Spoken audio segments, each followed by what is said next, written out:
आवाज उठाएंगे, हम साथ बजाएंगे, हे यीशु महान अपना यह गीत सुनाएंगे। आवाज उठाएंगे, हम साथ बजाएंगे, हे यीशु महान अपना यह गीत सुनाएंगे। आवाज उठाएंगे, संसार की सुंदरता में यह रूप तो तेरा ही, बिन चाँद सितारों में ये अक्षर भी तेरा ही। माँ की तेरी बातें हम सबको बताएंगे, हे यीशु महान अपना यह गीत सुनाएंगे। आवाज उठाएंगे, हम साथ बजाएंगे, हे यीशु महान अपना यह गीत सुनाएंगे। आवाज उठाएंगे। पिता और पुत्र और पवित्र आत्मा के नाम पर आमीन। हमारे प्रभु यीशु ख्रिस्त की कृपा, ईश्वर का प्रेम और पवित्र आत्मा का साहचर्य आप सबों को प्राप्त हो। और आपकी आत्मा के साथ। पुनर्जीवित प्रभु यीशु ख्रिस्त में प्रिय विश्वासी भाइयों और बहनों, आज माता कलसिया सामान्य रविवार के 11वें सप्ताह में प्रवेश करती है। आज की धर्म विधि में हम सुनेंगे, प्रभु का वचन कहता है, प्रभु स्वयं कहते हैं, प्रभु जो कहता है वह उससे पूरा ही करता है। यानी कि मनुष्य कई योजना बनाता है, जब तक उसमें ईश्वर की आशीष उस पर नहीं पड़ती उसमें सफलता नहीं होता है। और प्रभु जो कुछ करता है अच्छा ही करता है। जब किसी व्यक्ति पर, किसी वस्तु पर प्रभु का हाथ पड़ता है, वह निश्चित रूप से आगे बढ़ते जाता है। पवित्र बाइबल में हम पढ़ेंगे मत्ती के सुसमाचार में अध्याय 5 में, जहां प्रभु यीशु कहते हैं, यदि तुम धार्मिकता की खोज में लगे रहोगे, धार्मिकता के लिए भूखे प्यासे रहोगे, तुम्हें तृप्ति मिल जाएगी। ठीक उसी और उल्टा, यदि मनुष्य दुनियाई चीजों में दुनियाई चीजें खोजता रहता है, उसे ढूंढता रहता है, निश्चित रूप से वह इस दुनिया में खो जाएगा। हम कितने सौभाग्यशाली है। पुरोहित पवित्र में बलिदान चढ़ाता है, वहां से ईश्वर अपने बेटे बेटियों को जो पाप में खो गए हैं, दुनियाई चीजों में खो गए हैं, उन्हें पुनः अपनी ओर बुलाता है, अपनी ओर आकर्षित करता है। वचन के द्वारा एक एक व्यक्तियों को अपनी ओर बुलाता है और स्पष्ट रूप से कहता है, जैसे कहा कि पहले पाठ में हम सुनेंगे, जहां प्रभु का वचन कहता है कि प्रभु ही ऊंचे वृक्ष को नीचे गिराता है और नीचे वृक्ष को ऊंचा उठाता है। प्रभु ही हरे पेड़ को सूखा बना देता है और सूखे पेड़ को हरे भरा बना देता है। इसका मतलब क्या है? इसका मतलब यही है कि ईश्वर के हाथ में, ईश्वर के सहभागी में जितने भी विश्वासी भाई बहन लोग आते हैं, उन्हें निश्चित रूप से ईश्वर ऊपर उठाता है। और जितने लोग ईश्वर से दूर भागते जाते हैं, ईश्वर उन्हें अभिशाप भी देता है। हम कितने सौभाग्यशाली हैं कि हम ईश्वर के पास आए हैं, ईश्वर के करीब में आए हैं। और ईश्वर के और भी करीब आने के लिए प्रिय विश्वासी भाई और बहनों, एक रास्ता है, वह है पश्चाताप का रास्ता। आइए हम थोड़ी देर अपनी आंखें बंद करेंगे और अपने आप को तैयार करेंगे इस पवित्र मिस्सा बलिदान में सहभागी होने के लिए, जिससे कि हम इस पवित्र मिस्सा बलिदान के द्वारा ईश्वरीय अनुग्रह को प्राप्त कर सके। आइए हम अपने पापों के लिए पछताप करें और कहे, हे भाई और बहनों, मैं सर्वशक्तिमान पिता ईश्वर और आप लोगों के सामने स्वीकार करता हूं कि मैंने मन, वचन और कर्म से और अपना कर्तव्य पूरा न करने से अपने अपने भारी कसूर से घोर पाप किया है। इसलिए मैं नित्य कुंवारी धन्य मरियम से, सब स्वर्गदूतों, संतों और आप लोगों से, हे भाई और बहनों, विनती करता हूं कि आप लोग मेरे लिए प्रभु ईश्वर से प्रार्थना करें। सर्वशक्तिमान ईश्वर हम लोगों पर दया करे और हमारे पाप क्षमा कर हमें अनंत जीवन प्रदान करे। आमीन। आइए हम बड़ी भक्ति के साथ हम अपने पापों के लिए पछताप करते हुए दया याचना का गीत गाएंगे। भगवन दया करो, भगवन दया करो हम पर, भगवन दया करो, भगवन दया करो हम पर। क्रिस्त प्रभुवर क्षमा करो, क्षमा करो हम पर। क्रिस्त प्रभुवर क्षमा करो, क्षमा करो हम पर। भगवन दया करो, भगवन दया करो हम पर, क्षमा करो हम पर, दया करो हम पर, क्षमा करो हम पर। आइए हम बड़े आनंद के साथ जीवित प्रभु यीशु की हम महिमा का गीत गाएंगे। स्वर्ग में महिमा परमेश्वर की हो, ऊपर शांति सुजन को। स्वर्ग में महिमा परमेश्वर की हो, ऊपर शांति सुजन को।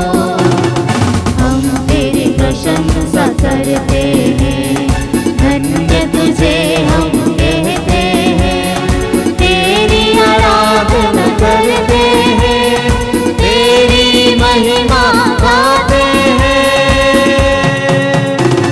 स्वर्ग में महिमा परमेश्वर की हो, ऊपर शांति सुजन को।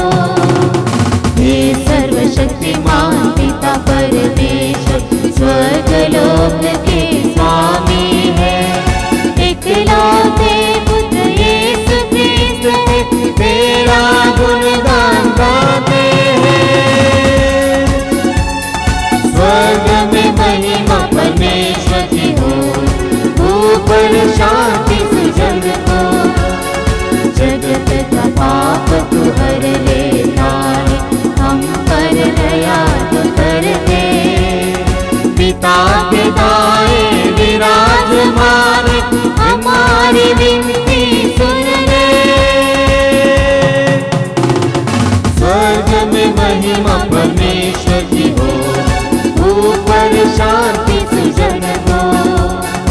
तू ही पावन, तू ही प्रभु, तू ही पवित्र आत्मा के संग। पिता की महिमा सर्वोपरि है, तेरी महिमा होती है। स्वर्ग में महिमा परमेश्वर की हो, ऊपर शांति सुजन को। स्वर्ग में महिमा परमेश्वर की हो, ऊपर शांति सुजन को। हम प्रार्थना करें। आइए इस पवित्र मिस्सा बलिदान में आश्रम से जुड़े हुए एक एक विश्वासी परिवार को समर्पित करें। विशेष रूप से जो परिवार बिखर गए हैं, टूट गए हैं, हताश है, निराशा में बैठे हुए हैं, बेरोजगार है, निसंतान है, शैतान के बंधन में है, बुरी आदतों में है, नशेड़ी हैं, उन सबों को समर्पित करें। हमारे देश के सभी नेताओं को, कलीसिया के सभी अगुवाओं को, और विशेष रूप से जो लोग कलीसिया से दूर चले गए हैं, विश्वास को खो दिए हैं, उन्हें भी समर्पित करें। हे ईश्वर, तू अपने भक्तों का सामर्थ्य है। तेरे बिना दुर्बल और नश्वर मनुष्य कुछ नहीं कर सकता है। हमारी अनुनय विनय सुन और हमें अपनी कृपा प्रदान कर। हम सदा तेरे आज्ञाओं का पालन करें और वचन तथा कर्म से तुझे प्रसन्न करते रहे। हमारे प्रभु तेरे पुत्र यीशु ख्रिस्त के द्वारा, जो तेरे तथा पवित्र आत्मा के संग एक ईश्वर होकर युगानुयुग जीते और राज्य करते हैं। आमीन।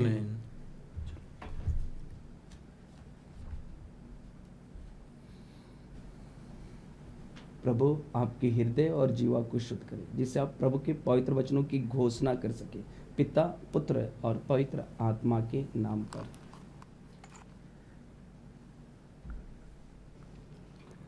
वर्ष का 11वां इतवार।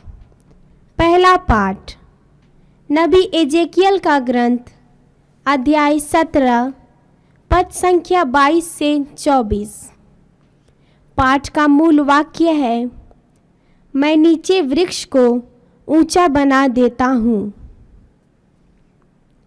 प्रभु ईश्वर यह कहता है, मैं देवदार की फुनगी से, उसकी ऊंची ऊंची शाखाओं से एक टहनी काटूंगा। उसे मैं स्वयं एक ऊंचे पहाड़ पर लाऊंगा। उसे मैं इस्राएल के पहाड़ पर लगाऊंगा। उसमें डालियां निकल आएंगी, वह फल उत्पन्न करेगा और एक शानदार देवदार बन जाएगा। नाना प्रकार के पंछी उसके नीचे आ जाएंगे। वे उसकी डालियों की छाया में बसेरा करेंगे और मैदान के सभी पेड़ जान लेंगे कि मैं प्रभु ऊंचे वृक्ष को नीचा बना देता हूँ और नीचे वृक्ष को ऊंचा। मैं हरे वृक्ष को सूखा बना देता हूँ और सूखे वृक्ष को हरा। मैं प्रभु जो कह चुका हूँ उसे पूरा कर देता हूँ। यह प्रभु की वाणी है। ईश्वर को धन्यवाद। मार्गम सत्यम जीवन यीशु, प्रियतम यीशु, अनुपम यीशु। मार्गम सत्यम जीवन यीशु, प्रियतम यीशु, अनुपम यीशु। सच्चाई का दर्पण यीशु, सारे जग का जीवन यीशु। सच्चाई का दर्पण यीशु, सारे जग का जीवन यीशु। वो अपने भक्तों को मुक्ति देता, शक्ति दाता है वो, शक्ति देता। मार्गम सत्यम जीवन यीशु, प्रियतम यीशु, अनुपम यीशु। मार्गम सत्यम जीवन यीशु, प्रियतम यीशु, अनुपम यीशु। प्रियतम यीशु, अनुपम यीशु। दूसरा पाठ कुरिन्थियों के नाम संत पौलुस का दूसरा पत्र, अध्याय 5, पद संख्या 6 से 10। पाठ का मूल वाक्य है, हम चाहे घर में हो चाहे परदेश में, हमारी एकमात्र अभिलाषा यह है कि हम प्रभु को अच्छे लगें। हम सदा ही ईश्वर पर भरोसा रखते हैं। हम यह जानते हैं कि जब तक इस शरीर में हैं तब तक हम प्रभु से दूर परदेश में निवास करते हैं, क्योंकि हम आंखों देखी बातों पर नहीं बल्कि विश्वास पर चलते हैं। हमें तो ईश्वर पर पूरा भरोसा है। हम शरीर का घर छोड़कर प्रभु के यहाँ बस जाना अधिक पसंद करते हैं। इसलिए हम चाहे घर में हो चाहे परदेश में, हमारी एकमात्र अभिलाषा यह है कि हम प्रभु को अच्छे लगें, क्योंकि हम सबों को मसीह के न्यायासन के सामने पेश किया जाएगा। प्रत्येक ने शरीर में रहते समय जो कुछ किया है, चाहे भलाई या बुराई, उसे उसका बदला चुकाया जाएगा। प्रभु की वाणी। ईश्वर को धन्यवाद।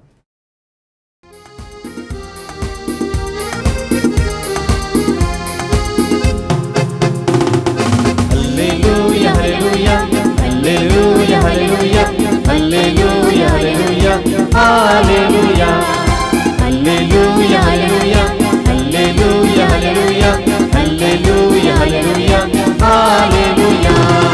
दिल में मेरे आ तो यीशु मेरे स्वामी, मेरे दिल को तू निर्मल कर दे स्वामी। दिल में मेरे आ तो यीशु मेरे स्वामी, मेरे दिल को तू निर्मल कर दे स्वामी, निर्मल कर दे स्वामी। Hallelujah hallelujah hallelujah hallelujah hallelujah hallelujah hallelujah hallelujah hallelujah hallelujah hallelujah hallelujah hallelujah hallelujah. प्रभु आप लोगों के साथ हो और आपकी आत्मा के साथ। संत मार्कुस के अनुसार पवित्र सुसमाचार। हे प्रभु तेरी महिमा हो। अध्याय 4 वचन संख्या 26 से लेकर 34 तक। यीशु ने लोगों से कहा, ईश्वर का राज्य उस मनुष्य के सदृश है जो भूमि में बीज बोता है। वह रात को सोने जाता और सुबह उठता है, बीज उगता है और बढ़ता जाता है, हालांकि उसे यह पता नहीं कि यह कैसे हो रहा है। भूमि अपने आप फसल पैदा करती है, पहले अंकुर, फिर बाल और बाद में पूरा दाना। फसल तैयार होते ही वह हंसियां चलाने लगता है, क्योंकि कटनी का समय आ गया है। यीशु ने कहा, हम ईश्वर के राज्य की तुलना किससे करें? हम किस दृष्टांत द्वारा उसका निरूपण करें? वह राई के दाने के सदृश है। मिट्टी में बोए जाते समय वह दुनिया भर का सबसे छोटा दाना है, परंतु बाद में बढ़ते बढ़ते वह सब पौधों से बड़ा हो जाता है और उसमें इतनी बड़ी बड़ी डालियां निकल आती है कि आकाश के पंछी उसकी छाया में बसेरा कर सकते हैं। वह इस प्रकार के बहुत से दृष्टांतों द्वारा लोगों को उनकी समझ के अनुसार सुसमाचार सुनाते रहे। वह बिना दृष्टांत के लोगों से कुछ नहीं कहते थे, लेकिन एकांत में वह अपने शिष्यों को सब बातें समझाते थे।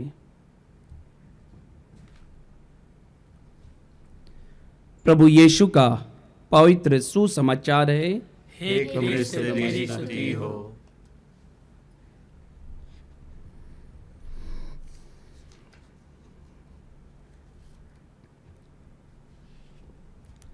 आज के पहले पाठ में प्रभु कहते हैं, मैदान के सभी पेड़ जान जाएंगे कि मैं प्रभु उस वृक्ष को नीचा बना देता हूं और नीचे वृक्ष को ऊंचा उठाता हूं और हरे वृक्ष को सूखा बना देता हूं और सूखे वृक्ष को हरा बना देता हूं। मैं प्रभु जो कह चुका हूं उसे पूरा ही करता हूं।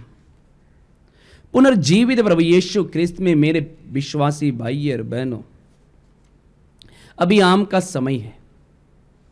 देहात में गांव वाले अच्छी तरह से जानते हैं कि आम के बगीचे में कौन सा आम सबसे मीठा है और कौन सा आम का पेड़ सबसे खट्टा है। लोग अच्छी तरह से जानते हैं और ज्यादातर जो मीठा है उसी पर ज्यादा पत्थर मारते हैं। और इस बात को प्रभु यीशु भी 2000 वर्ष पहले जब इस धरती पर थे, इस बात से बहुत अच्छी तरह से वे जानकारी रखते थे। इसलिए वे भी कहते हैं, मत्ती के सुसमाचार में अध्याय 7 वचन संख्या 17 में हम पढ़ेंगे, जहां प्रभु यीशु कहते हैं, अच्छा पेड़ अच्छा फल देता है, बुरा पेड़ बुरा फल देता है। और आगे कहते हैं, अच्छा पेड़ कभी बुरा फल नहीं देता और बुरा पेड़ अच्छा फल नहीं देता। प्रिय विश्वासी भाई और बहनों, आज जो प्रभु का वचन जो पेड़ की बातें कर रहे हैं, कौन सी पेड़ की बातें कर रहे हैं? वो पेड़ कहां है? कहां पर वो पेड़ लगाया गया है? कैसी दशा में है वो पेड़? वो आम का पेड़ की बातें नहीं कर रहे हैं, ना अमरूद की पेड़ की बातें कर रहे हैं। कौन सी पेड़ की बातें कर रहे हैं? ध्यान से सुनिएगा, वे हमारे जीवन की पेड़ की बातें कर रहे हैं, मेरे व्यक्तिगत जीवन की पेड़ की बातें कर रहे हैं, मेरे पुरोहिताई जीवन के पेड़ की बातें कर रहे हैं। आपके माता पिता एक जो पेड़ के रूप में है उनकी बातें कर रहे हैं, आपके परिवार की पेड़ की बातें कर रहे हैं, आपके पल्ली के पल्ली वासियों की बातें कर रहे हैं। जहां जहां अधिकारी लोग हैं, नेताओं, उनके पेड़ों की बातें कर रहे हैं। मैं पेड़ हूं, आप एक पेड़ हैं। और प्रभु ने कहा है, जिस पौधा को ईश्वर ने नहीं रोपा है उसे उखाड़ा जाएगा।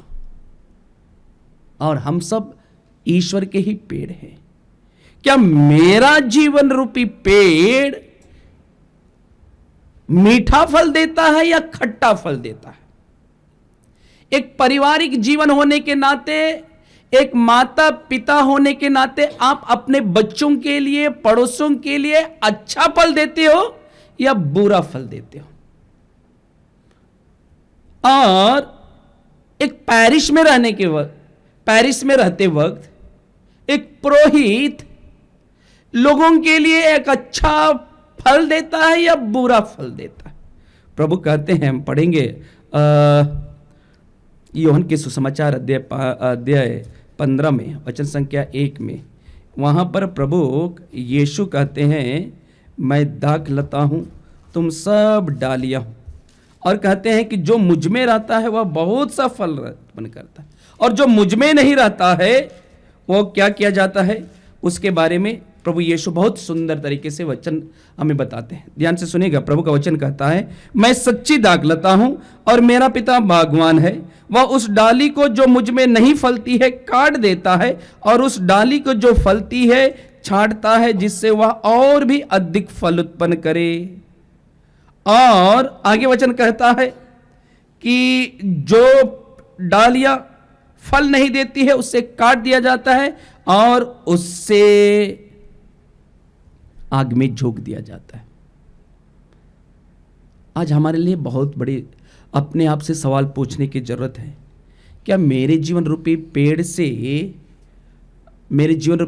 से लोगों को, अन्य लोगों को सहारा मिलती है? जैसे प्रभु ने कहा, मैं उस आज के पहले पाठ में जो नबी इजकियल के ग्रंथ से लिया गया है, जिसमें प्रभु कहते हैं, मैं देवदार की पुंगी से उसकी ऊंची ऊंची शाखाओं से एक टहनी काटूंगा, उसे मैं स्वयं एक ऊंचे पहाड़ पर लगाऊंगा, उसे मैं इज़राइल के ऊंचे पहाड़ पर लगाऊंगा, उसमें डालियां निकल आएगी और वह फल उत्पन्न करेंगे। और उसमें नाना प्रकार की पक्षियां आकर के उसमें बसेरा करेंगे, उसकी छाया में बैठेंगे। प्रिय विश्वासी भाई और बहनों, क्या मेरे जीवन के द्वारा लोगों को सहारा मिलती है? क्या मेरे जीवन के द्वारा लोगों को आनंदित मिलता है? क्या मेरे जीवन के द्वारा लोगों को शांति मिलती है कि मुझे देख करके लोग नफरत करते हैं, क्रोध करते हैं? और प्रभु वचन में जो कहता है वह सचमुच में पूरा ही करता है। प्रभु का वचन कहता है, मैं प्रभु जो कुछ कह चुका हूं उससे पूरा करता हूं। यह तो सच्चाई है, यह तो मां मरियम भी स्वीकार करती है। मां मरियम, हम लूकस के ग्रंथ में अध्याय 1 वचन संख्या 51 से आगे हम पढ़ेंगे, मां मरियम गुणगान करती है प्रभु का। वो जानती है कि किस प्रकार प्रभु ने आशीर्वादित किया है। वह अच्छी तरह से जानती है कि किस प्रकार वह बहुबल प्रदर्शित लोगों को, जो घमंडियों, जो अपने आप को घमंड समझते थे, उन्हें तितर बितर कर दिया है।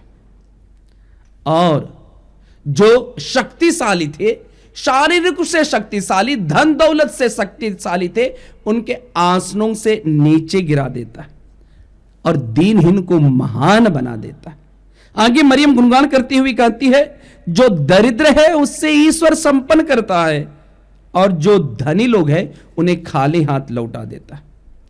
और यह बात तो सच्ची है, और इस बात को तो हमें उदाहरण स्वरूप संत पौलुस के जीवन को देख सकते हैं। संत पौलुस जो प्रभु को नहीं जानता था, वह अपने आप में घमंड करता था।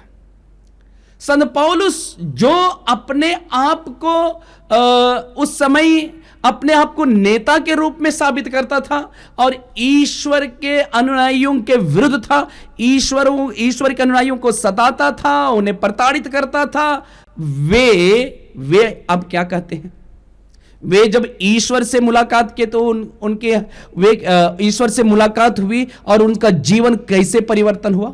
वे घमंड थे, उनका घमंड चूर चूर हो गया, नीचे हो गया। ईश्वर की दृष्टि में वह निचले स्तर पर आया और ईश्वर ने उस निचले से उसे ऊपर उठाया। और वो क्या कहते हैं? आज का जो दूसरा पाठ है, बहुत ही सुंदर वचन है। यदि आप उससे सुनेंगे तो आप जान जाएंगे कि ईश्वर हर एक मनुष्य से क्या चाहता है। वे कहते हैं, जब तक इस शरीर में हम हैं तब तक हम प्रभु से दूर और परदेश में निवास करते हैं। आगे कहते हैं, हम आंखें देखी बात नहीं करते हैं, हम तो ईश्वर पर पूरा भरोसा रखते हैं। हम शरीर का घर छोड़कर प्रभु के यहां बसना अधिक पसंद करते हैं। इसलिए हम चाहे घर में हो या चाहे परदेश में हो, हमें एकमात्र अभिलाषा है कि हम प्रभु को अच्छे लगे। प्रभु को क्या लगे? अच्छे लगे। हम अक्सर लोगों से पूछते हैं, मैं कैसा लग रहा हूं? लोग कहते हैं अच्छे लग रहे हैं, लोग कभी कहते हैं अच्छे नहीं लग रहे हैं। प्रिय विश्वासी भाई और बहनों, मनुष्य की दृष्टि से अपने आप को मत जांचिए, ईश्वर की दृष्टि सोचिए। हम अक्सर अपनी इच्छा पूरी करते हैं। क्या हम ईश्वर की इच्छा पूरी करते हैं? क्या मुझे ईश्वर पसंद करते हैं? क्या आपको ईश्वर पसंद करते हैं? निश्चित रूप से ईश्वर आपको पसंद करते हैं, क्योंकि आपको ईश्वर ने बनाया है। आप ईश्वर के प्रतिरूप बनाए गए हैं, आप उसकी दृष्टि में मूल्यवान है। प्रभु आपसे प्रेम करते हैं। और स्तोत्रकार भी कहता है, स्तोत्रकार जब हम पढ़ेंगे अध्याय 42 वचन संख्या 2 में पढ़ेंगे, यहां पर स्तोत्रकार कहता है, जैसे हिरनी जलधारा के लिए तरसती है, मेरी आत्मा भी ईश्वर को पाने के लिए तरसती है। क्यों ईश्वर को पाने के लिए तरसती है? मेरी आत्मा ईश्वर को पाने के लिए तरसती है। जैसे हिरन जल के लिए तरसता है, जैसे सूखी धरती पानी के लिए तरसता है, वैसे ही मेरी आत्मा ईश्वर को पाने के लिए तरसती है। क्यों ईश्वर को पाने के लिए तरसती है? ईश्वर का राज्य क्या है? ईश्वर में है क्या जो हम मेरी आत्मा उसके बिना नहीं रह पाती है? संत पौलुस कहते हैं, क्योंकि ईश्वर का राज्य एक पवित्र राज्य है। ईश्वर का राज्य जिसमें सभी लोग, स्वर्ग के सभी दूतगण, संतगण प्रभु की स्तुति आराधना करते हैं। और ईश्वर का राज्य कैसा है उसके बारे में बहुत ही सुंदर तरीके से आज प्रभु यीशु समझाते हैं। ईश्वर का राज्य कैसा है उसके बारे में वे एक उदाहरण लेते हैं, दृष्टांत के द्वारा लोगों को समझाते हैं। आज हमें भी समझाते हैं, आपको भी समझाते हैं। कहते हैं कि ईश्वर का राज्य मनुष्य के सदृश है। उस मनुष्य के सदृश है जो भूमि में बीज बोता है और रात को सोने चला जाता है, सुबह उठता है और जब सुबह उठता है तो पाता है कि बीज उगा हुआ है, वह दिन प्रतिदिन बढ़ता जाता है और मनुष्य को इससे पता नहीं चलता कि ये कैसा बढ़ रहा है और ये कैसा बढ़ रहा है और अपने आप फसल पैदा हो जाती है। ये प्रभु यीशु दृष्टांतों के द्वारा भूमि, कौन सी फसल की बातें कर रहे हैं, कौन सी भूमि की बातें कर रहे हैं? प्रिय विश्वासी भाई और बहनों, जानना बहुत जरूरी है।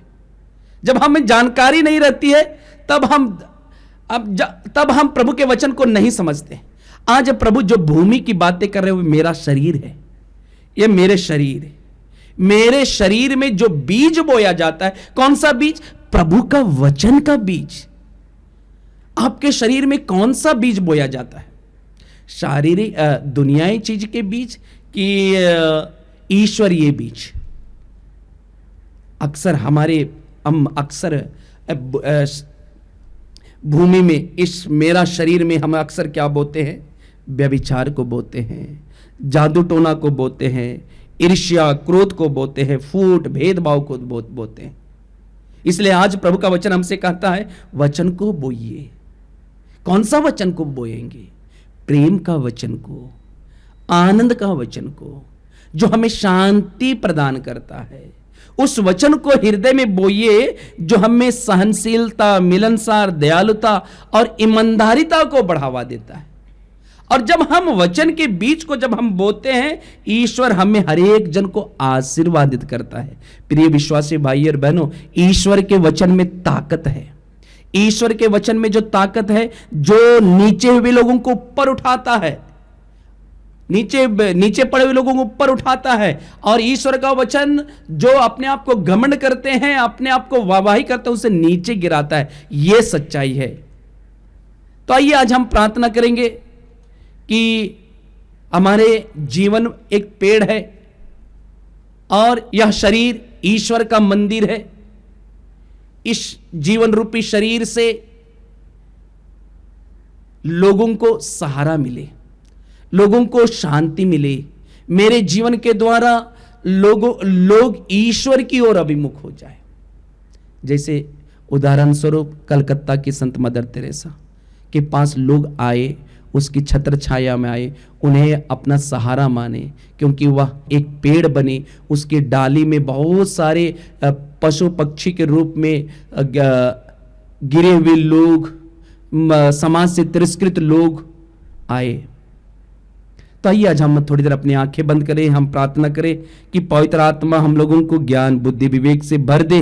पवित्र आत्मा हमें संचालित करे, जिससे कि मैं जान जाऊं कि मेरा शरीर पवित्र आत्मा का मंदिर है। मेरा शरीर, मेरा जीवन ईश्वर का पेड़ है, जिसमें ईश्वर का राज्य होवे, ना कि इस पृथ्वी की। आमीन।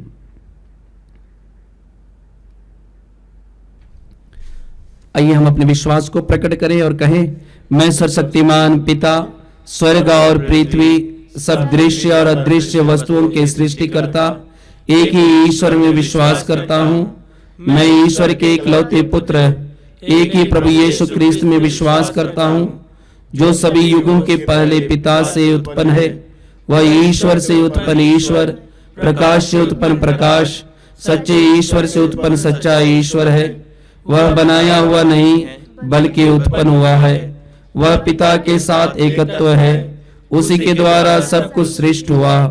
वह हम मनुष्यों के लिए और हमारी मुक्ति के लिए स्वर्ग से उतरा और पवित्र आत्मा के द्वारा कुंवारी मरियम से देह धारण कर मनुष्य बना। उसने पोंतुस पिलातुस के समय दुख भोगा, वह हमारे लिए क्रूस पर ठोका गया, वह मर गया और दफनाया गया और धर्म ग्रंथ के अनुसार तीसरे दिन फिर से जी उठा। वह स्वर्ग में आरोहित हुआ और पिता के दाहिने विराजमान है। वह जीवितों और मृतकों का न्याय करने महिमा के साथ फिर आएगा और उसके राज्य का कभी अंत नहीं होगा। मैं पवित्र आत्मा में विश्वास करता हूँ, वह प्रभु और जीवन दाता है। वह पिता और पुत्र से प्रसिद्ध होता है। पिता और पुत्र के साथ उसकी आराधना महिमा होती है। वह नबियों के मुख से बोला है। मैं एक पवित्र कैथोलिक तथा प्रेरित कलीसिया में विश्वास करता हूँ। मैं पापों की क्षमा के लिए एक ही बपतिस्मा स्वीकार करता हूँ और मृतकों के पुनरुत्थान तथा अनंत जीवन की बाट जोता हूँ। आमीन। प्रिय भाई और बहनों, हम अपने मुक्ति का समारोह मनाने के लिए यहाँ एकत्र हुए हैं। आइए हम सर्वशक्तिमान ईश्वर से प्रार्थना करें कि वह समस्त संसार को अपने कृपा दानों से भर दे और संजीवन जल के झरनों से उसे सिंचित करे। और हमारा जवाब होगा, हे पिता हमारी प्रार्थना सुन। हे पिता हमारी प्रार्थना सुन। हे पिता परमेश्वर, हम संत पापा फ्रांसिस, सभी धर्माध्यक्ष, पुरोहित एवं कलीसिया के सभी विश्वासियों के लिए प्रार्थना करते हैं। आपने उन्हें चुना है। आपके पवित्र कार्य को करने के लिए उन्हें पवित्र आत्मा को प्रदान कीजिए, ताकि वे अपने पवित्र जीवन द्वारा विश्वासियों के लिए प्रेरणा का स्रोत बन सके। इसके लिए हम पिता परमेश्वर से प्रार्थना करें। हे पिता हमारी प्रार्थना सुन। हे पिता परमेश्वर, हम अपने देश के सभी अधिकारियों के लिए प्रार्थना करते हैं। हे प्रभु, तू उन्हें अपने ज्ञान से भर दे, ताकि वे देश के सभी नागरिकों के लिए कार्य कर सकें, जिससे हमारे देश में शांति बनी रहे, हमारा देश उन्नति की ओर बढ़ सके। इसके लिए हम पिता ईश्वर से प्रार्थना करें। हे पिता हमारी प्रार्थना सुन। हे पिता परमेश्वर, तू दया सागर है। हम सभी विश्वासियों को आपके समक्ष लाते हुए प्रार्थना करते हैं। उनके परिवार में जो आपसी झगड़े, मनमुटाव के कारण परिवार टूटता जा रहा है, प्रभु तू अपने प्रेम से उस परिवार को जोड़ दे, ताकि उस परिवार में तेरी आशीष आए, वह परिवार कृपा का माध्यम बने। इसके लिए हम पिता ईश्वर से प्रार्थना करें। हे पिता हमारी प्रार्थना सुन। हे चंगाई दाता ईश्वर, आज हम संसार भर के सभी रोगियों एवं दुखियों को आपके पवित्र हाथों में समर्पित करते हैं, जो इस संसार में रहते हुए अपने आप को, अपने जीवन को तुच्छ समझते हैं। बीमारी के कारण उनका मन टूट गया है। हे चंगाई दाता ईश्वर, उन्हें अपने घावों द्वारा बल प्रदान कर, जिससे वे भले चंगे हो जाएं। इसके लिए हम पिता ईश्वर से प्रार्थना करें। हे पिता हमारी प्रार्थना सुन। हे परम पिता परमेश्वर, हम प्रार्थना करते हैं हमारे इस आश्रम से जुड़े हुए हर एक विश्वासियों के परिवार में, हर एक विश्वासी परिवार वचन को सुनकर आध्यात्मिक फल उत्पन्न कर सके जीवन में। इस कृपा के लिए हम प्रार्थना करें। हे पिता हमारी प्रार्थना सुन। हे प्रभु, दयापूर्वक अपनी प्रजा की याचनाएं स्वीकार कर अपनी सत्य प्रतिज्ञता के कारण हमें अपने कृपा दानों से भर दे, हमारे प्रभु यीशु ख्रिस्त के द्वारा। आमीन।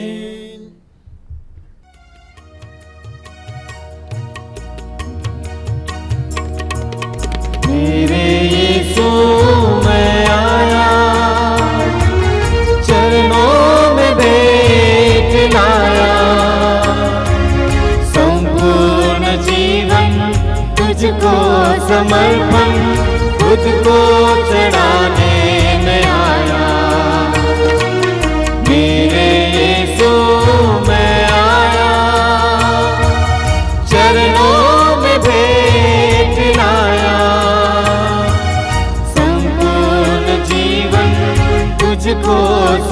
समर्पण खुद को चढ़ाने में आया। मेरे यीशु मैं आया, तन मन अपना ले आया। रोटी के साथ तुझको चढ़ाता, तन मन अपना ले आया। रोटी के साथ तुझको चढ़ाता, आशीष तेरी बरसा प्रभु, आशीष तेरी बरसा प्रभु। जीवन पावन कर दे प्रभु, मेरे यीशु मैं आया। चरणों में भेंट लाया, संपूर्ण जीवन तुझको समर्पण खुद को चढ़ाने में आया। मेरे यीशु मैं आया। प्रार्थना कीजिए कि सर्वशक्तिमान पिता ईश्वर मेरा और आप लोगों का यह बलिदान स्वीकार करे। प्रभु अपने नाम की स्तुति तथा महिमा के लिए और हमारे तथा अपने समस्त पवित्र कलीसिया के लाभ के लिए आपके हाथों से बलिदान स्वीकार करे। हे ईश्वर, रोटी और दाखरस का यह उपहार भोजन के रूप में मनुष्यों को बल देता और संस्कार के रूप में उनका नवनिर्माण करता है। हमारा शरीर और आत्मा पर इसका प्रभाव कभी विफल ना हो, हम यह प्रार्थना करते हैं अपने प्रभु यीशु ख्रिस्त के द्वारा, आमीन। प्रभु आप लोगों के साथ हो और आपकी आत्मा के साथ। प्रभु में मन लगाइए। हम प्रभु में मन लगाए हुए हैं। हम अपने प्रभु ईश्वर को धन्यवाद दें। यह उचित और न्याय संगत है। हे प्रभु पवित्र पिता, सर्वशक्तिमान और शाश्वत ईश्वर, यह वास्तव में उचित और न्याय संगत है, हमारा कर्तव्य तथा कल्याण है कि हम सदा और सर्वत्र तुझे धन्यवाद दें। जो पुत्र पुत्रियां पाप के कारण तुझसे दूर भटक गए थे, उनको अपने पुत्र के रक्त और पवित्र आत्मा के सामर्थ्य से तूने पुनः अपने पास एकत्र किया, ताकि जैसे पवित्र त्रित्व एक है वैसे ही उसके प्रभाव से तेरी प्रजा भी एक बने और कलीसिया तेरी बहुविधि प्रज्ञा की स्तुति में क्रिस्त के शरीर तथा पवित्र आत्मा के मंदिर के रूप में प्रकट हो जाए। इसलिए स्वर्गदूतों की मंडली के स्वर में स्वर मिलाकर आनंद की उमंग में हम तेरा स्तुति गान करते हैं। पावन अति पावन प्रभु ईश्वर अखिलेश्वर, पावन अति पावन प्रभु ईश्वर अखिलेश्वर। स्वर्ग धरा के कोने कोने पूजे तेरा नाम, परमेश्वर की महिमा गरिमा फैले तीनों धाम, फैले तीनों धाम। पावन अति पावन प्रभु ईश्वर अखिलेश्वर, पावन अति पावन प्रभु ईश्वर अखिलेश्वर। धन्य है वह जो आता है परमेश्वर के नाम, परमेश्वर की महिमा गरिमा फैले तीनों धाम, फैले तीनों धाम। पावन अति पावन प्रभु ईश्वर अखिलेश्वर, पावन अति पावन प्रभु ईश्वर अखिलेश्वर, प्रभु ईश्वर अखिलेश्वर, प्रभु ईश्वर अखिलेश्वर। हे प्रभु, तू वास्तव में पवित्र है, सारी पवित्रता का स्रोत है। हम तुझसे प्रार्थना करते हैं कि तू इन उपहारों को अपनी आत्मा के संस्पर्श से पवित्र कर दे, कि ये हमारे प्रभु यीशु क्रिस्त के शरीर तथा रक्त बन जाए।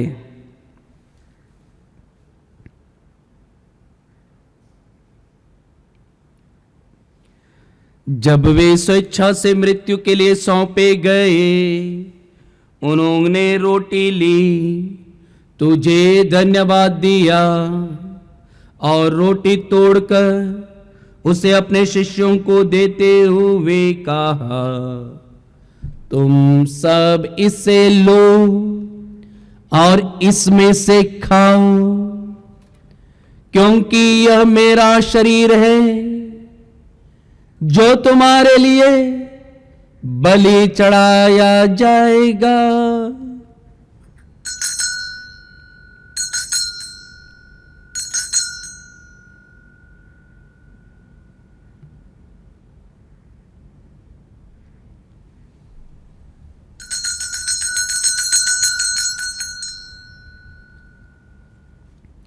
इसी भांति भोजन के बाद उन्होंने कटोरा लिया, तुझे धन्यवाद दिया और उसे अपने शिष्यों को देते हुए कहा, तुम सब इसे लो और इसमें से पियो, क्योंकि यह मेरे रक्त का कटोरा है, नवीन और अनंत व्यवस्थान कर, जो तुम्हारे और बहुतों के पापों की क्षमा के लिए बहाया जाएगा।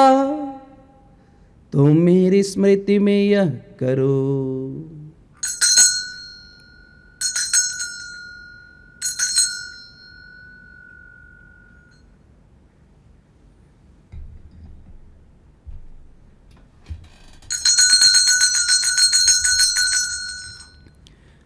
विश्वास का रहस्य। हे विश्व के उद्धार करता, हमारा उद्धार कर, तूने अपने क्रूस तथा पुनरुत्थान द्वारा हमें मुक्त किया है। इसलिए हे प्रभु, हम क्रिस्त की मृत्यु और पुनरुत्थान की स्मृति में तुझे जीवन की रोटी और मुक्ति का कटोरा चढ़ाते हैं। हम तुझे धन्यवाद देते हैं कि तूने हमें अपने सम्मुख उपस्थित होने और अपनी सेवा करने का सौभाग्य प्रदान किया है। हमारा नम्र निवेदन है कि हम सब क्रिस्त का शरीर और रक्त ग्रहण करके पवित्र आत्मा के द्वारा एकता के सूत्र में बंधे रहें। हे प्रभु, हमारे संत पिता फ्रांसिस, हमारे धर्माध्यक्ष यूजीन और सभी याजकों के साथ विश्व भर में फैली अपनी कलीसिया की सुधीले तथा इसे प्रेम में सिद्ध बना दे। हमारे उन भाई बहनों के भी सुधीले जो पुनरुत्थान की आशा में परलोक सिधार चुके हैं, उन्हें और सभी मृतकों को अपने दर्शन का सौभाग्य प्रदान कर हम सब पर दया दृष्टि डाल कि हम भी अनंत जीवन के सहभागी बने। और ईश्वर की माता धन्य कुंवारी मरियम, उनके वर धन्य योसेफ, धन्य प्रेरितों तथा सब संतों के साथ जो युग युग में तेरे प्रति विश्वस्त बने रहे, तेरी स्तुति और महिमा कर सके हमारे प्रभु यीशु ख्रिस्त के द्वारा।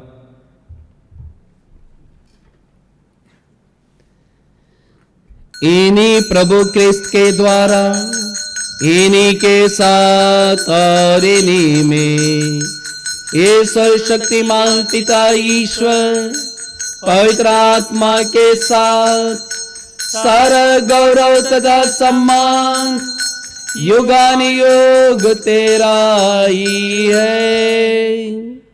आमीन। आमीन। आमीन।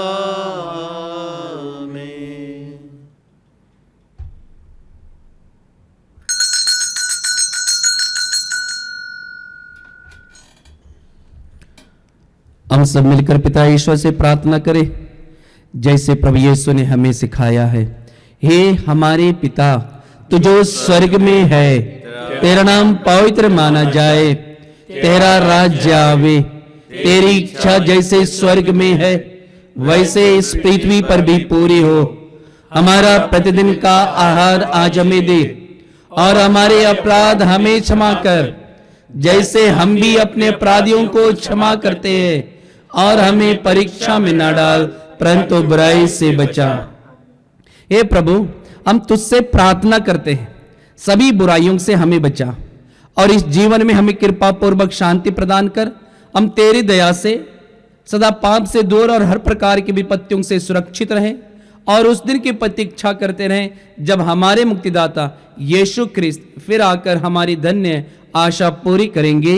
क्योंकि तेरा राज्य, तेरा सामर्थ्य और तेरी महिमा अनंत काल तक बनी रहती है। हे प्रभु यीशु ख्रिस्त, तूने अपने प्रेरितों से कहा है, मैं तुम्हारे लिए शांति छोड़ जाता हूं, अपनी शांति तुम्हें प्रदान करता हूं, तो हमारे पापों पर नहीं अपनी कलीसिया के विश्वास पर दृष्टि डाल और कृपा पूर्वक उसे शांति तथा एकता प्रदान कर तू युगानुयुग जीता और राज्य करता है।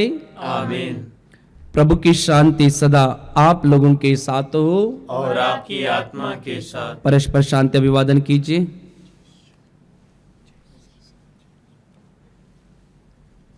हे ईश्वर के मेमने, तू संसार के पाप हर लेता है, हमारे प्रभु यीशु हम क्रिस्त पर के शरीर दया और कर। रक्त का सम्मिश्रण हे ईश्वर के जिससे हम ग्रहण मेमने, करते हैं तू हमें जीवन संसार प्रदान के पाप हर करें। लेता ये प्रभु है, यीशु क्रिस्त मैं हम तेरा पर शरीर दया और ग्रहण कर। करने वाला हूँ। हे ईश्वर के मेमने, तू संसार के पाप हर लेता है, हमें शांति प्रदान स्वस्थ कर। रहे।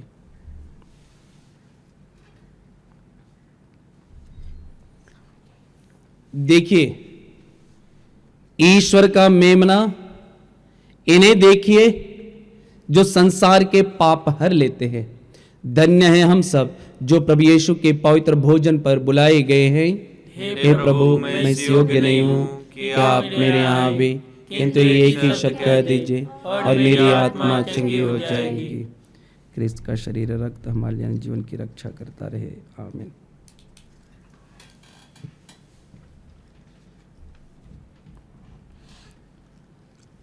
दिल में मेरे आजा, मन में मेरे बस जा। दिल में मेरे आजा, मन में मेरे बस जा। हर पल मेरे प्रभु जीवन में तू आजा। हर पल मेरे प्रभु जीवन में तू आजा।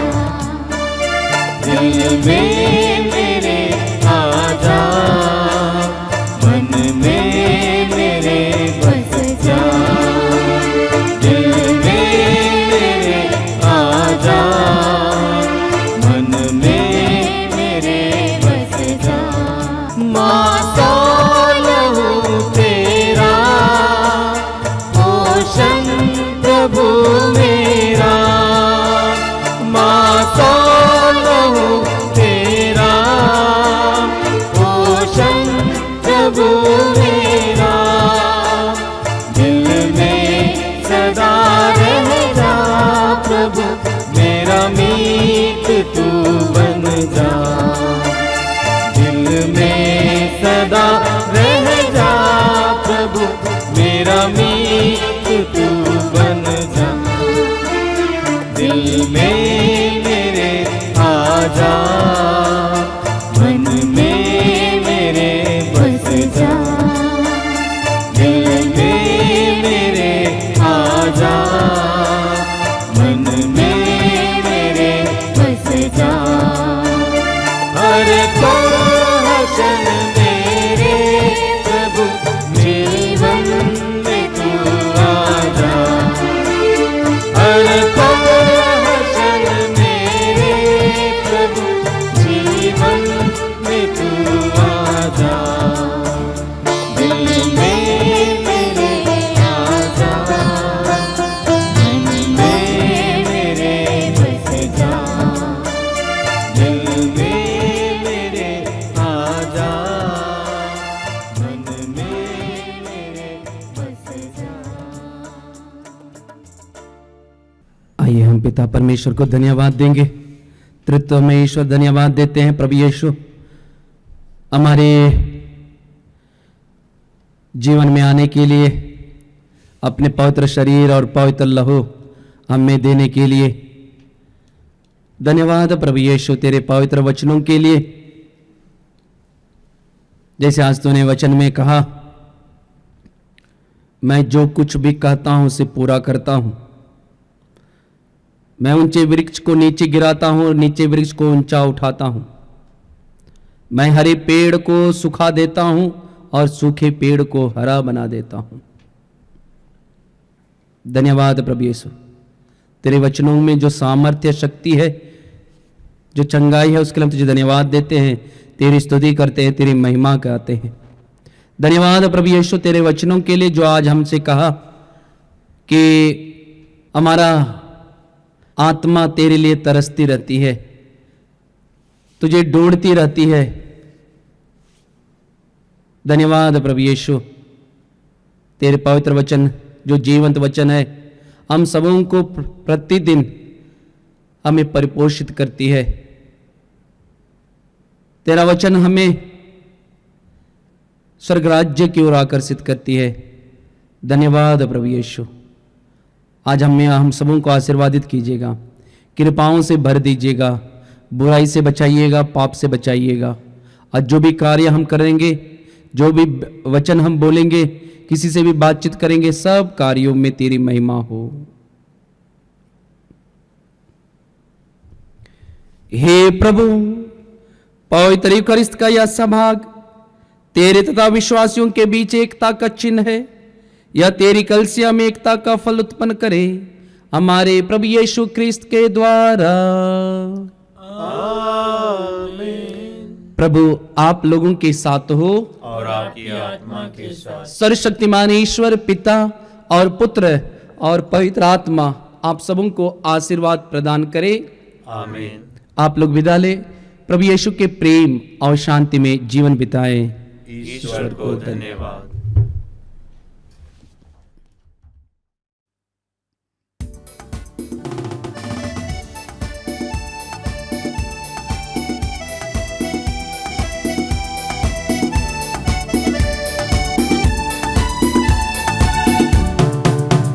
बोलो जय मिलकर जय, बोलो जय यीशु की जय, बोलो जय मिलकर जय, बोलो जय यीशु की जय, बोलो जय जय जय।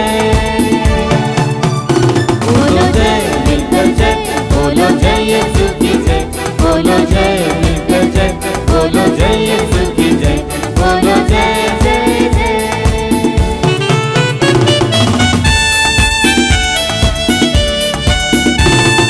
प्रेम की तेरी ये रीत, मन में भर दे अपनी प्रीत। प्रेम की तेरी ये रीत, मन में भर दे अपनी